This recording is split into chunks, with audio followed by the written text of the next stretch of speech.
January 29th, my 18th birthday. It was the first time I ever went skydiving. It was 5:45 in the morning, and I was sneaking out of my house because my parents had definitely said no to the skydiving thing. I remember it was so cold outside that I had to use a lighter to melt the ice on my door handles because my doors were frozen shut. So I drove an hour to the airfield where the skydiving took place, and one of the things that I remember most about it was that the training session that I had to complete before I got to jump was really short. I watched about a 5-minute video that looked like it was made in about the 80s. It was super corny and just totally weird.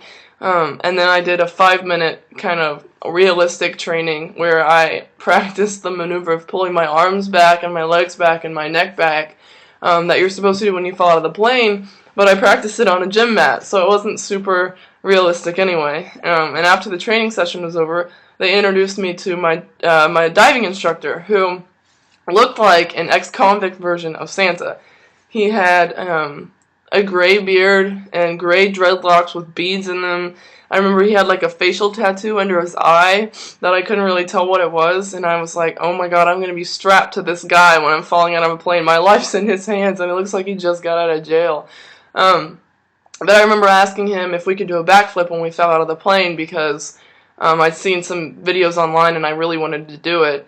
And he said no because first-time people, a lot of times they have trouble getting the maneuver down, and doing a backflip just complicates that even further. He said for the first time we can't do it.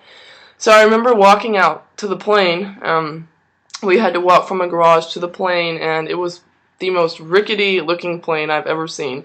So I have this old grandpa guy that looks like he's on drugs walking me to this plane that looks like it was built in the 1950s. So needless to say, I was very scared. It had metal floors, it didn't have seats, it had rusty metal doors, 2 metal doors. The pilot was this obese guy who was wearing these really thick glasses, which didn't make me feel very comfortable. So it was an old plane. We get in the plane, and I remember thinking, oh my gosh, I would be more scared to actually have to land in this plane than to just jump out of it in midair. It was so scary. It was shaking the whole time we were in the air. I don't know if it was really windy that day or what. But we get up and we fly, and I keep thinking, we should be about to jump. We're getting really high in the air. I looked out the window of the door, and I couldn't see cars anymore. I couldn't see people. We were way higher than I thought we were going to be. And finally, I hear my instructor behind me say, move your left butt cheek up 2 inches. So I did it. Move your right butt cheek up 2 inches. So I did it. I felt him wiggle behind me and strap on our harness, so I was strapped to him, and then he said again, move your left butt cheek up 2 inches. So I moved up 2 inches, move your right butt cheek 2 inches, and we kept doing that. And then finally he said, straighten out your left leg and put it over the edge. So I did. Straighten your right leg and put it out over the edge. So I did.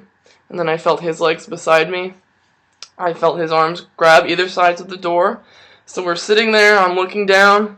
I can't see cars, I can't see people. I'm starting to kind of feel, oh my gosh, is this a good idea? And then I hear him count. 1, 2, 3. And then we're just flying through the air. I didn't get the movement right at all. I was flailing. We did a couple backflips, I think. Finally, he grabbed my arms and my legs and pulled them back, and we free fell for a little bit, and then he pulled the cord, and everything was fine. I actually had an excellent landing, but yeah, that was the first time I ever went skydiving. It was totally out of control for most of it until he pulled the cord, but it was a great experience.